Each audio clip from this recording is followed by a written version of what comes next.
Glorious day.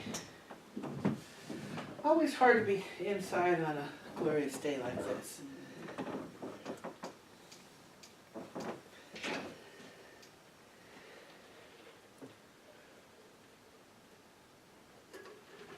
Today we are on the fifth secret, which is to give up your personal history.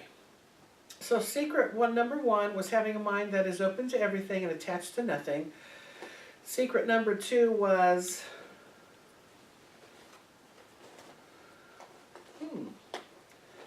does anybody remember what secret number two was?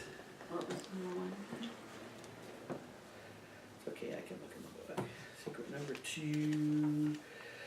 number two, don't die with the music still in you. Live your life's purpose. Secret number three, you can't give away what you don't already have.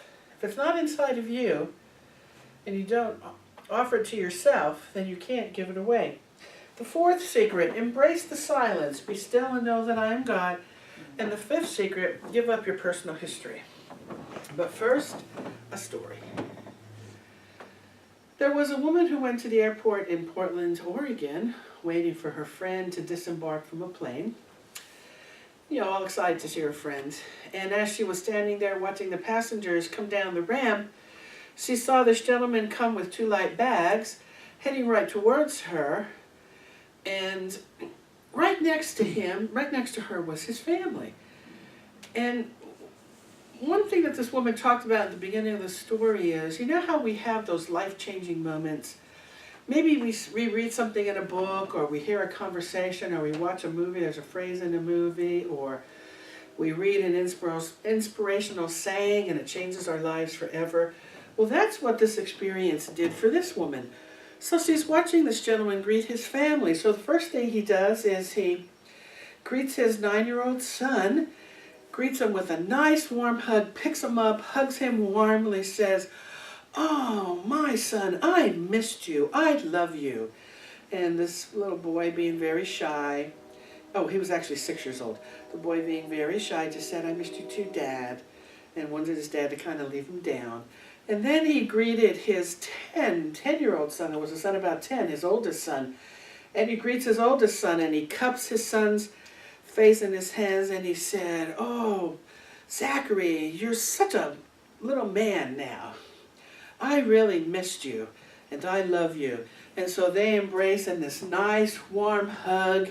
And then while this is going on, the mother had a little maybe 1.5-year-old little girl in her arms, and she was being all squiggly. And her eyes were glued on her father, and the father came over and picked her up in his arms to say, "Oh, baby girl," and just kind of kissed all over her face and just kind of cuddled her and just went back and forth like this, and the little baby girl relaxed in his arms. And then he gave the baby girl to his older son to hold, and he said, "And now I've saved the best for last." And he goes over to his wife and he gives her this long, tender embrace and this passionate kiss. And they look into each other's eyes and they just mouth to each other, "I love you so much." And they're holding hands and they're just beaming, big, huge smiles on their face just glowing with love. And this woman thinks, wow, they're behaving like newlyweds.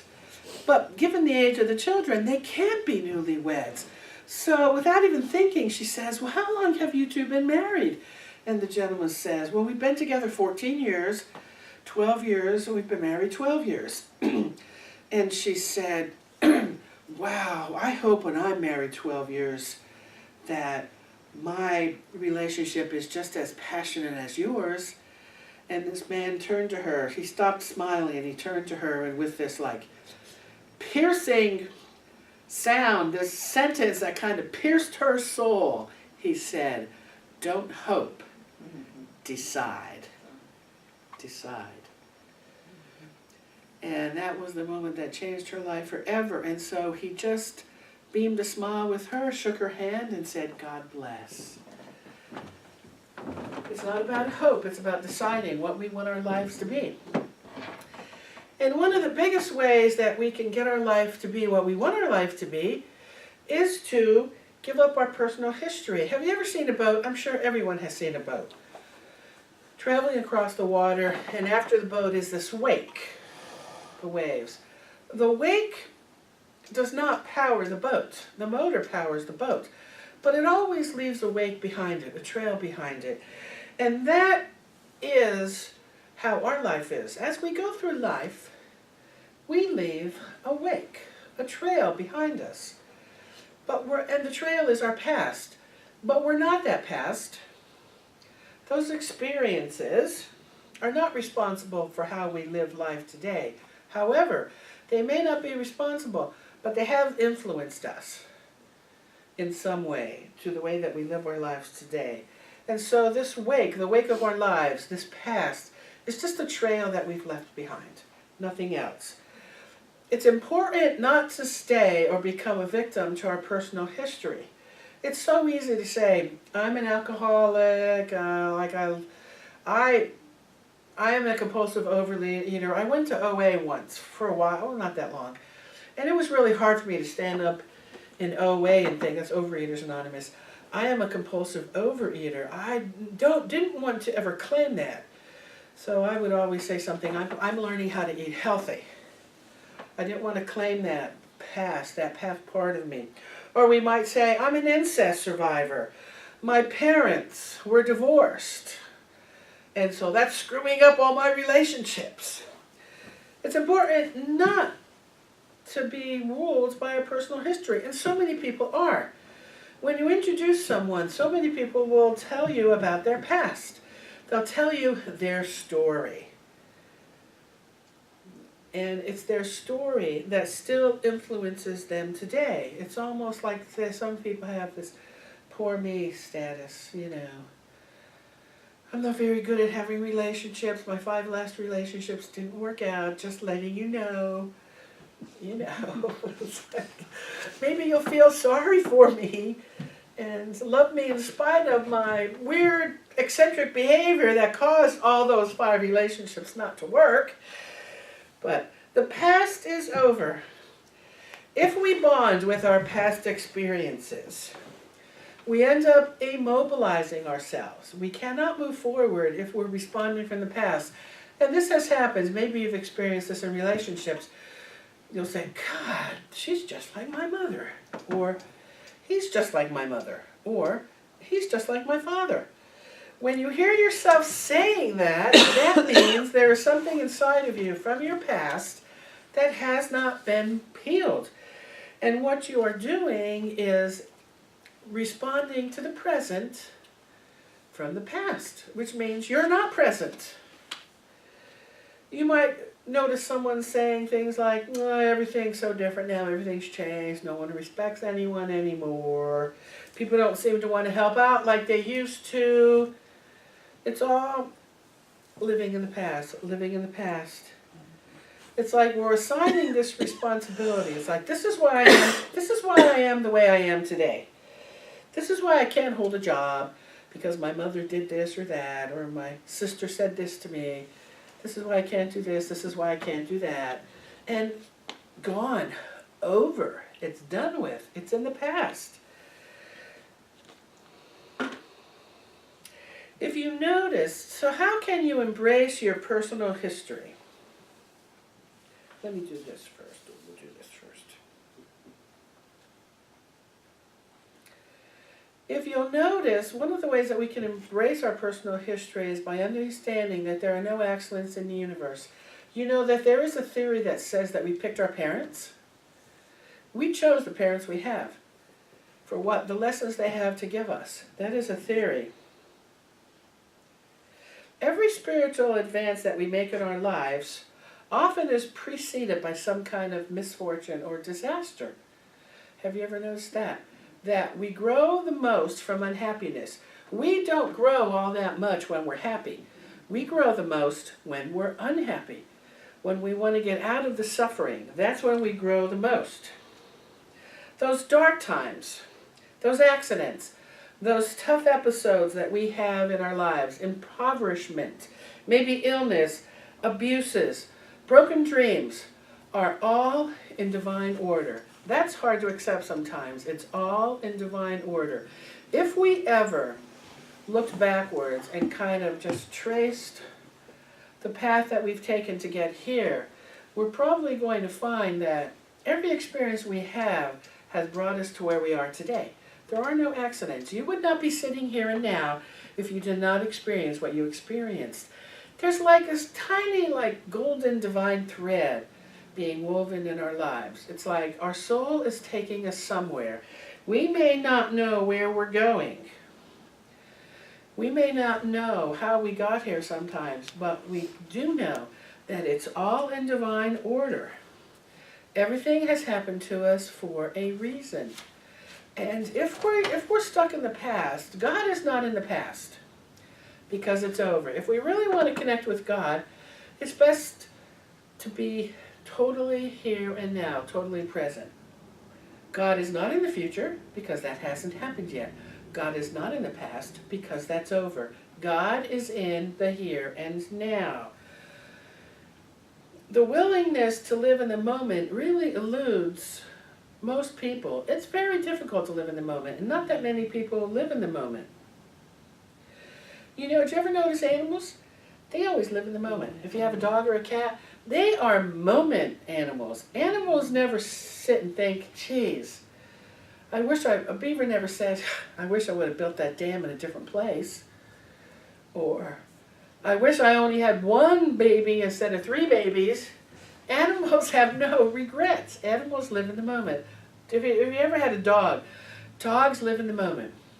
They experience their emotions in the here and now. You know, animals don't sit and think, gee, I wish I was a puppy again. You know, oh man, I wish I'd go through that kindergarten obedience class again. They're in the moment.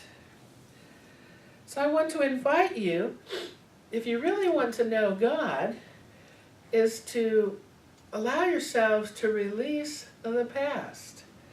And some of the ways that you can do that is, there's a couple different ways you can do that. One way is that you can relive the memories, but you can give them different endings. If you're not able to release some of the things that have happened in the past, maybe even some abuse or something, you can relive that. You can change your cellular memory through meditation.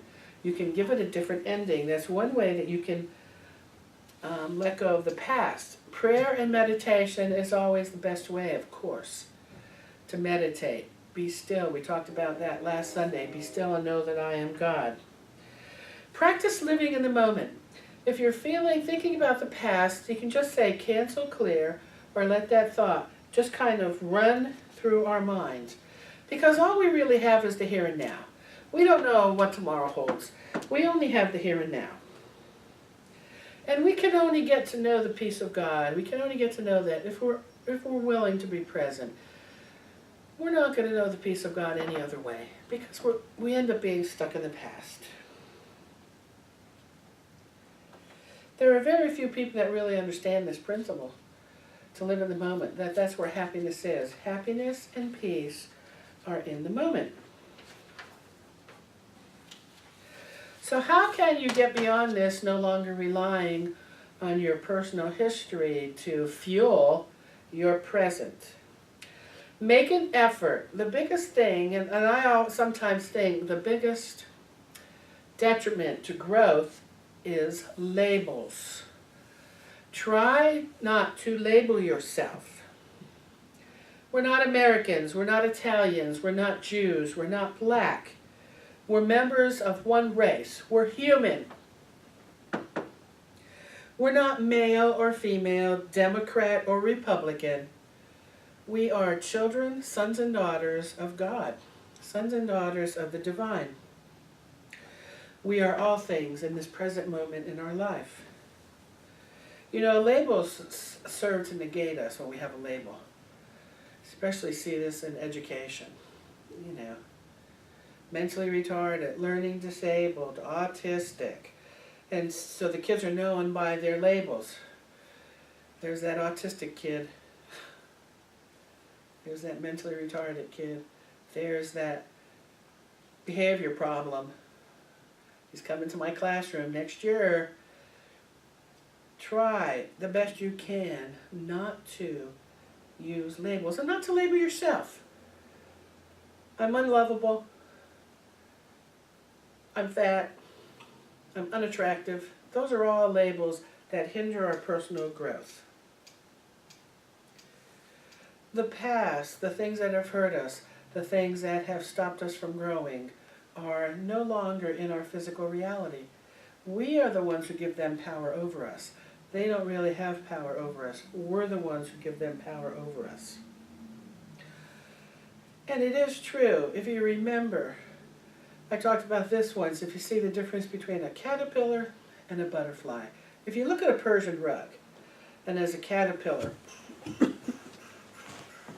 making its way through the Persian rug, might notice some colors here, some colors there, some colors up ahead, but that's all the caterpillar notices. But then if you think that once the caterpillar becomes a butterfly and flies above the Persian rug, you're going to notice that the Persian rug, our lives, have a pattern to it. They're not just colors, there's a pattern. There's a thread of the divine in everything that we do. Our experiences all brought us all to the here and now. And it's so important to release the past. Prayer and meditation. If you really feel stuck, if you've lost a loved one, grief groups, grief counseling, grief groups. It's important to let go so that you can be fully present. Embrace all of your experiences. Embrace them. Thank them for being those experiences. Love those experiences. Because these are the experiences that are and will be your best teacher. Embrace them. Kissy. Thank you for the lesson, and then move on to the next phase of your life.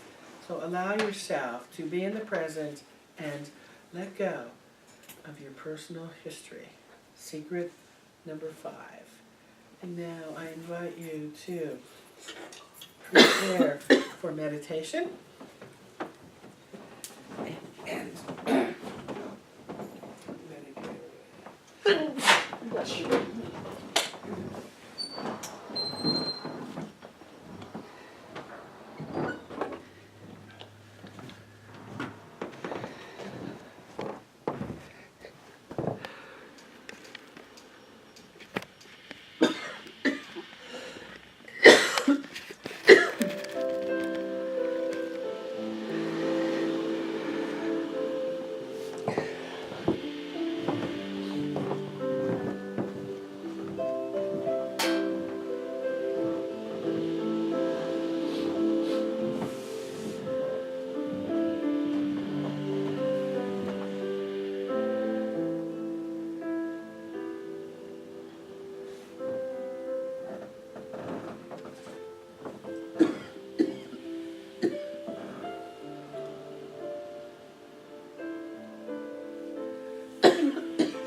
You to gently close your eyes, and if you cross your legs or have your hands crossed, I invite you to uncross those so that no energy is blocked. I just want to invite you to sit in an open and receptive physical position. It's a sign to your body that you are now ready. You are now open and receptive to your inner teacher, open and receptive to divine ideas,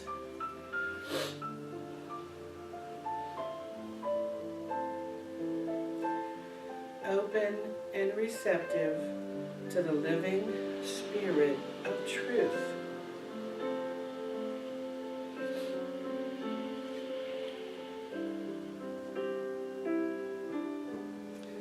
Open and receptive to your inner teacher.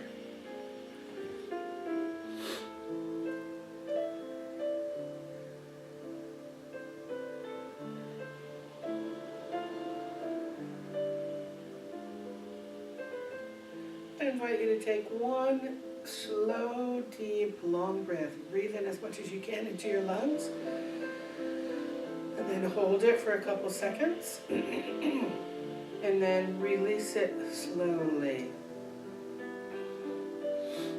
This is another way that the body relaxes.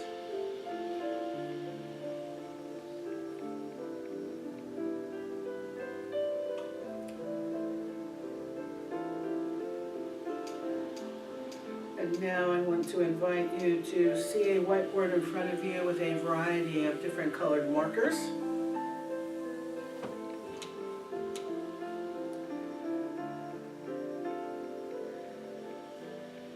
Draw a symbol or write a word on the whiteboard with any color that you'd like.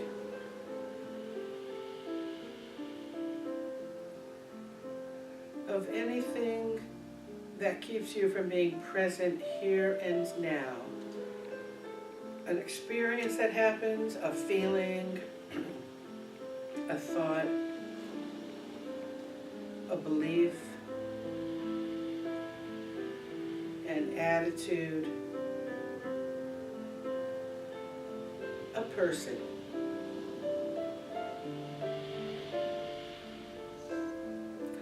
Draw a symbol.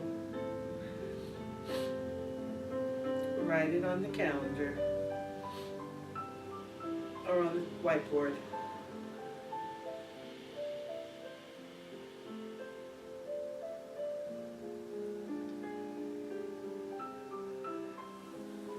I want to invite you to actually visualize a calendar. And on that calendar, I want to invite you to focus on one event in your life that you feel might be holding you back in your spiritual growth. Might be holding back in your relationship with the divine within. I want you to flip through that calendar. I want to invite you to flip through that calendar and go to the year, the month, the date, the day of the week if you can, the time that this event happened,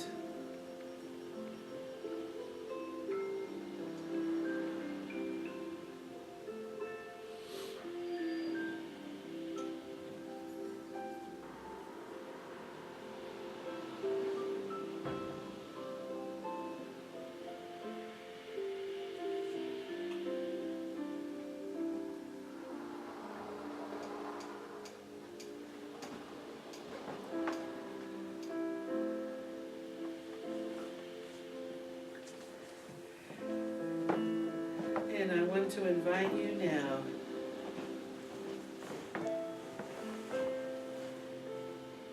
to say, thank you, God. Thank you, Spirit. Thank you, the divine within. Thank you, Mother, Father, God, for this experience, for the lesson,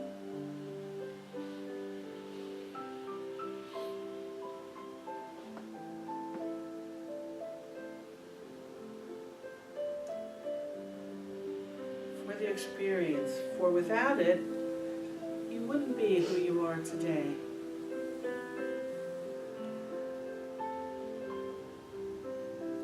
But also know that because this experience is in the past, it's done.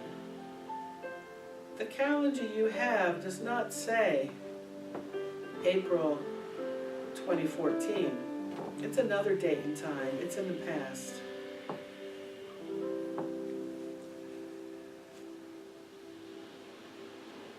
So I want to invite you to see yourself taking your calendar, folding it over, putting it into the recycling bin of life.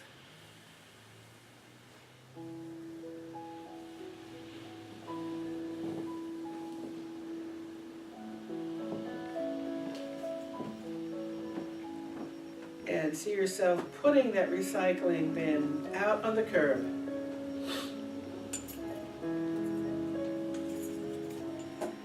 And here comes the recycling truck driven by some angels. It's a white truck driven by angels, and they pick up the recycling bin and pour everything into their truck and drive away into the horizon, not to ever be seen again. It is done. It is finished.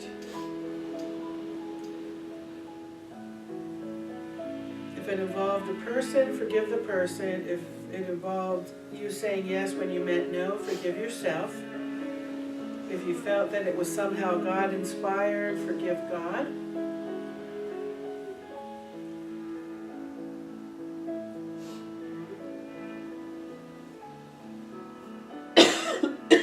It is done. It is finished. And so it is. Amen. And I invite you to begin to move in your place.